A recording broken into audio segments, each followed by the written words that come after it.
Plane landing के लिए बिल्कुल रेडी था, लेकिन रनवे से चंद मीटर ही दूर एक परिंदा जोर से कॉकपिट स्क्रीन पर आ लगा। खुशकिस्मती थी कि स्क्रीन टूटी नहीं और जहाज हिफाजत से लैंड करवा लिया गया, और सारे जहाज इसकी तरह खुशकिस्मत नहीं होते। दोस्तों, आज हम परिंदे की वजह से प्लेन क्रैश की कहानी आपको बताएंगे। यूएस एयरवेज की फ्लाइट 1549 न्यूयॉर्क एयरपोर्ट पर टेक ऑफ के लिए बिल्कुल रेडी थी। ये दिन था 15 जनवरी 2009 और दोपहर के 3:25 हो रहे थे।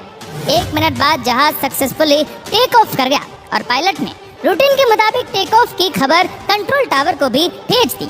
इस जहाज में 150 पैसेंजर और 5 क्रू मेंबर्स मौजूद थे।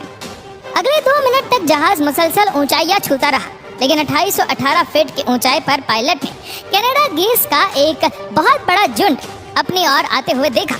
वक्त बहुत ही कम था और जहाज का टर्न करना किसी भी सूरत में पॉसिबल ही नहीं था। उसके बाद वही हुआ जो कोई भी पायलट अपनी जिंदगी में फेस नहीं करना चाहता। ये परिंदे सिर्फ जहाज से टकराई नहीं, बल्कि इसके पावरफुल टर्बो फैन इंजन ने इनको अपने अंदर शक कर लिया। नॉर्मली ऐसे हालात में जहाज का इंजन फेल हो जाता है और दूसरे इंजन की मदद से जहाज को करीबी एयरपोर्ट पर लैंड करवाया जा सकता है, लेकिन फ्लाइट 1549 के केस में परिंदे जहाज के दोनों इंजन में शक हो चुके थे और बदकिस्मती से सिर्फ 2800 फीट की ऊंचाई पर जहाज अब अपने दोनों इंजन की पावर खो बैठा था। अपनी पोजीशन और एल्टीट्यूड को देखते हुए पायलट्स ने हिम्मत का मुशारा किया और जहाज को हडसन रिवर में ही लैंड करवा दिया।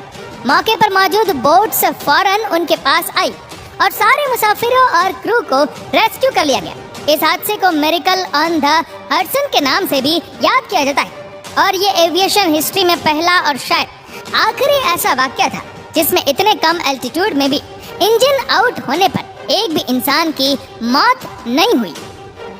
इतनी ज्यादा टेक्नोलॉजी के बावजूद भी दुनिया भर के एयरपोर्ट इस मसले का अभी तक कोई खास सॉल्यूशन नहीं निकाल पाए।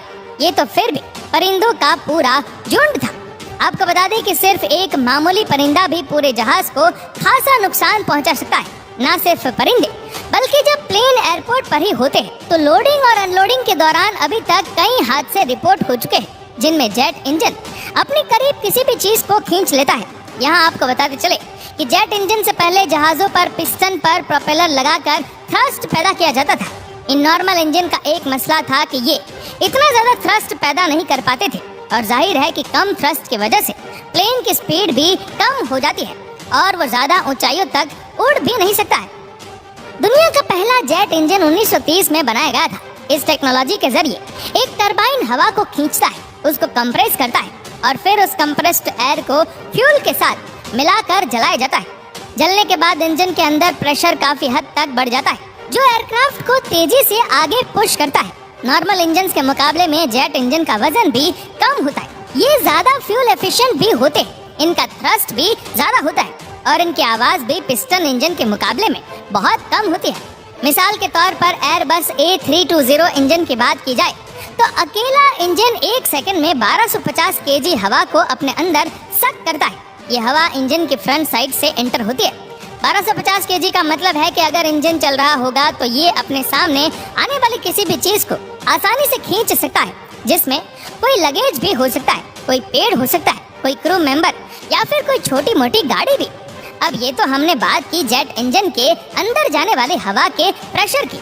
इंजन की बैक साइड से जो प्रेशर निकलता है इसको थ्रस्ट कहा जाता है। ये इंजन में इंटर होने वाले प्रेशर से कहीं ज्यादा होता है, करीब 100 टाइम्स से ज्यादा। एयरबस A320 के इंजन से निकलने वाला थ्रस्ट 1,27,000 केजी का थ्रस्ट प्रोड्यूस करता है और दोनों इंजन्स को मिलाकर बात की जाए तो ये थ्रस्ट 2,54,000 केजी बनता है। ये इतना ही थ्रस्ट है जितना एक एवरेज ट्रेन इंजन का वजन होता है। यानी ये कहना गलत नहीं होगा कि टेक ऑफ के वक्त अगर जहाज के पीछे ट्रेन इंजन खड़ा किया जाए तो वह आसानी से पलट सकता है। इसका अंदाजा आप इस वीडियो से लगाए जिसमें ये बोइंग 777 टेक ऑफ के लिए खड़ा है और इसने अपने काफी पीछे खड़े पूरे ट्रक को ही उल्टा दिया। इसके अलावा हमने कई ऐसी वीडियो देखी है जिसमें सेंट मार्टिन एयरपोर्ट के करीब बीच पर टूरिस्ट जेट इंजन थ्रस्ट की वजह से उड़ उड़ कर गिरते हैं, जिनमें से अभी तक एक खातून की मौत भी हो चुकी है। ये वीडियो देखकर हमें जेट इंजन के थ्रस्ट का अच्छी तरह अंदाजा हो चुका होगा। इन हादसे से बचने के लिए एयरपोर्ट अथॉरिटी ने कई SOPs बना रखी है कि प्लेन के इंजन के आगे कब आ सकते हैं और कितना डिस्टेंस मेंटेन कर सकते हैं। सबसे बड़ा रिस्क बैगेज लोडिंग के दौरान होता है, क्योंकि उस वक्त प्लेन का इंजन भी ऑन होता है और लगेज लोडिंग भी उसकी फ्रंट साइड से होती है। इस खतरे से बचने के लिए मॉडर्न एयरपोर्ट से अब ऑटोमेटिक कन्वेयर बेल्ट के जरिए लगेज लोड किया जाता है। इसके अलावा बोर्डिंग के वक्त अक्सर एक टनल लगाया जाता है जो सीधा जहाज के दरवाजे से अटैच होता है। इसका मकसद पैसेंजर को लग्जरी प्रोवाइड करना नहीं होता, बल्कि ये एक्सीडेंट को अवॉइड करने के लिए लगाया जाता है। एयरपोर्ट अथॉरिटीज की सख्त एसओपी होती है कि प्लेन बोर्डिंग के वक्त इंजन के सामने कोई चीज ना पड़ी हो और जब सारा स्टाफ अपना काम करके साइड हो जाए तभी इंजन को ऑन किया जाए। प्लेन इंजन के टरबाइन पर लगा ये निशान भी इसी वजह से लगाया जाता है ताकि रोटेशन के वक्त हम ये आसानी से देख सके कि टरबाइन घूम रहा है। ये सभी तो ह्यूमन के हाथ से नुकसान होता है जिसे बचा जा सकता है, लेकिन बर्ड्स का क्या, वह तो ना समझ है, बेजुबान है। एक एस्टिमेट के मुताबिक हर साल एविएशन इंडस्ट्री को सिर्फ बर्ड्स की वजह से $120 का नुकसान होता है। एविएशन इंजीनियर और एयरपोर्ट अथॉरिटीज पिछले कई दिनों से इस मसले का हल ढूंढ रही है, लेकिन वो अभी तक नाकाम है। और ऐसा नहीं है कि परिंदों को प्लेन से दूर रखने की कोशिश ही नहीं की जा रही।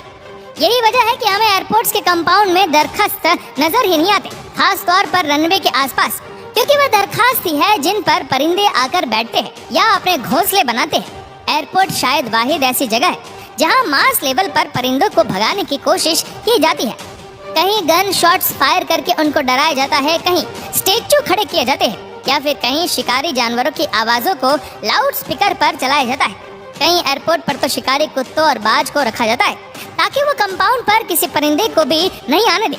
इसी के साथ साथ एयरपोर्ट पर कोई भी ऐसी चीज नहीं छोड़ी जाती जो परिंदों को अपनी तरफ अट्रैक्ट करे, जैसा कि पॉन्ड्स जहाँ से परिंदे पानी पी सके। यहाँ तक कि अब आर्टिफिशियल इंटेलिजेंस को इस्तेमाल करके रोबोटिक फाल्कन भी बनाए जा रहे हैं जो दूसरे परिंदों को एयरपोर्ट से दूर रखेंगे। अब यहाँ आप सोच रहे होंगे कि इतना परेशान होने से अच्छा प्लेन के इंजन पर ही कोई प्रोटेक्टिव नेट क्यों नहीं लगा लेती। इससे सिर्फ परिंदे ही नहीं बल्कि कोई भी चीज इंजन में इंटर नहीं हो पाएगी।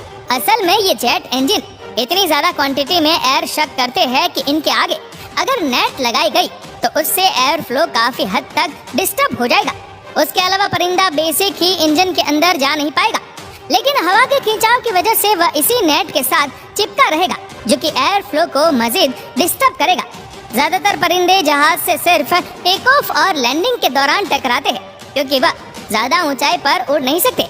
लेकिन रिपोर्ट के मुताबिक फाल्कन को 15,000 फीट की ऊंचाई तक भी देखा गया है और बत्तख की एक किस्म माइग्रेशन के वक्त हैरतअंगेज तौर पर 23,000 फीट की ऊंचाई पर होती है। ये वह परिंदे हैं जिनको प्लेन से दूर रखने के लिए अभी तक कुछ खास नहीं किया जा सका। तो दोस्तों, आपको ये वीडियो कैसा लगा हमें नीचे कमेंट करके जरूर बताएगा।